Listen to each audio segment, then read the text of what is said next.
Hey, very good morning, good afternoon, good evening. My name is Sean, and you're listening to another episode of Coaster Kings A through Z. This week's letter is O for Outlaw Run at Silver Dollar City. There was a time when the only way to escape outlaws was to outride them. That time is now.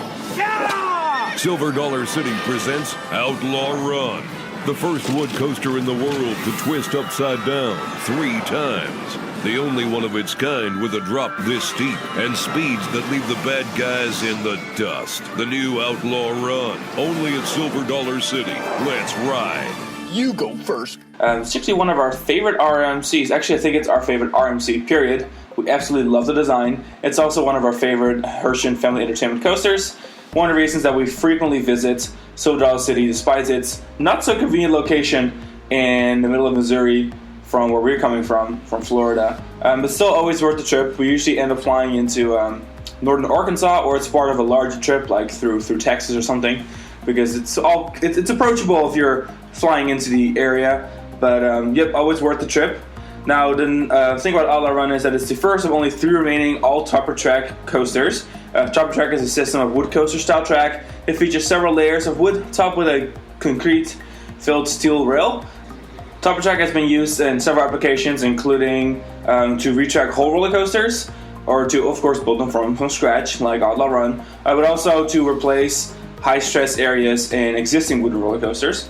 Now, Topper track is no longer offered by RMC officially. They now offer an updated version that is based on Topper track, but also based on the iBox track. So they kind of made it a hybrid version of those 2 track types that they've offered, and it's called the 208 Retrack. This new track is virtually the same dimension as the Topper track, but it's 100% steel. Tremors at Silverwood, for example, was the first application of Topper track, but its track work has now been replaced with the first application of 208 Retrack. Outlaw Run itself opened on March 15th of 2013.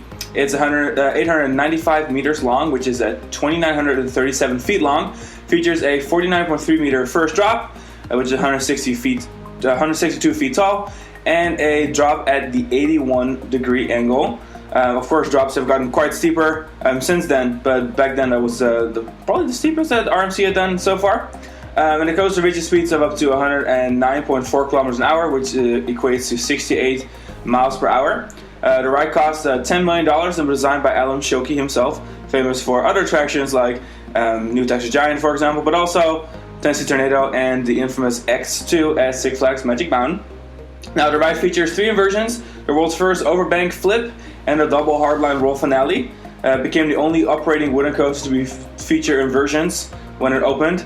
The first inverting wooden coaster since Son of Beast, really. And the first modern coaster with inversions made out of actual wood track. Now, one thing that we really like about Outlaw Run is its location. So the nice thing with Outlaw Run is, first of all, like all Silver Dollar City attractions, it really kind of is set back into the forest. It's kind of its own area, kind of its own part of the hill. So Silver Dollar City is kind of built on top of a mountain, and most rides kind of go off the side of it into the forest. Offer amazing views of the surrounding Ozarks, the mountains all around you. The cool thing is about Outlaw Run is that you really do kind of dive in and out of that forest, and most of the ride is so completely hidden that it's almost a tease. I think that people that may not necessarily be able to handle an RMC wooden coaster, which Outlaw Run is particularly intense, could easily be fooled by kind of wandering over to that corner of the park and then you're seeing a somewhat innocent looking wooden coaster where you really can't quite tell what's going to happen, and then getting on board and that whole ride experience being a thing. So we'll just kind of work our way through the ride.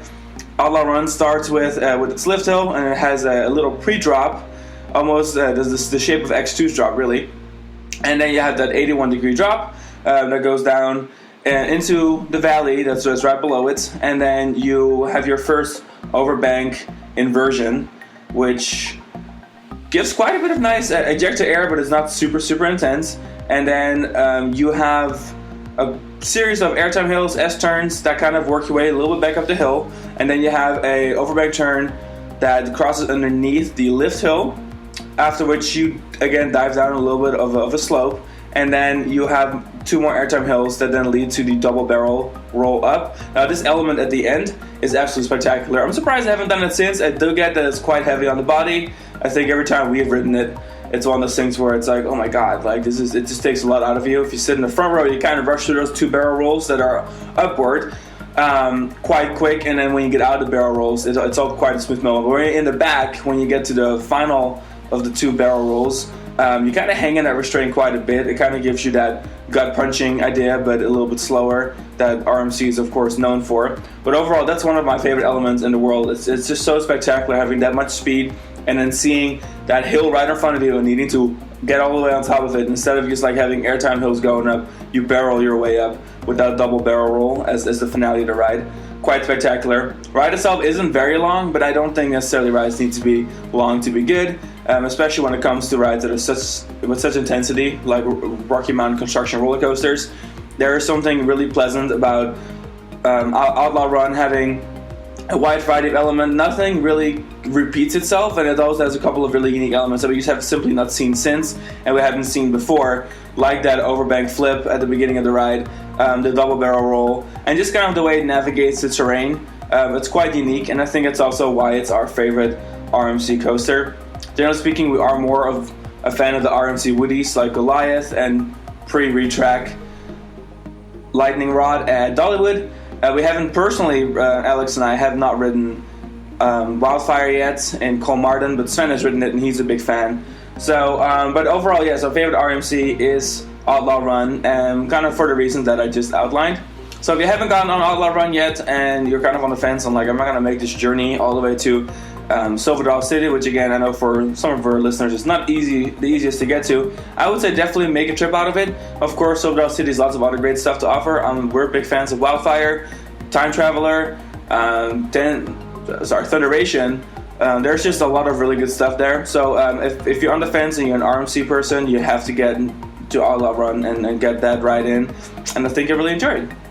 And that will round out today's episode of Coaster Kings A through Z. Next week, we will be talking about Python at the Efteling, which Alex will be joining us for that conversation as well. One of my favorite coasters, highlights my childhood a bit, as I am from the Netherlands. I even have a Python tattoo, so we're excited to talk about that. For right now, make sure you check out our full-length episodes, releasing almost every Thursday. I know there's been a couple Thursdays where we didn't get to release one, but make sure to check those out. We've got lots of awesome content also now on our YouTube channel, so get some on-rides there. We have a weekly vlog going up, and of course, thecoasterkings.com has all sorts of park updates, trip reports, articles, that sort of stuff, so make sure to check it out as well, and we'll catch you on the next episode. Thank you for listening. Bye.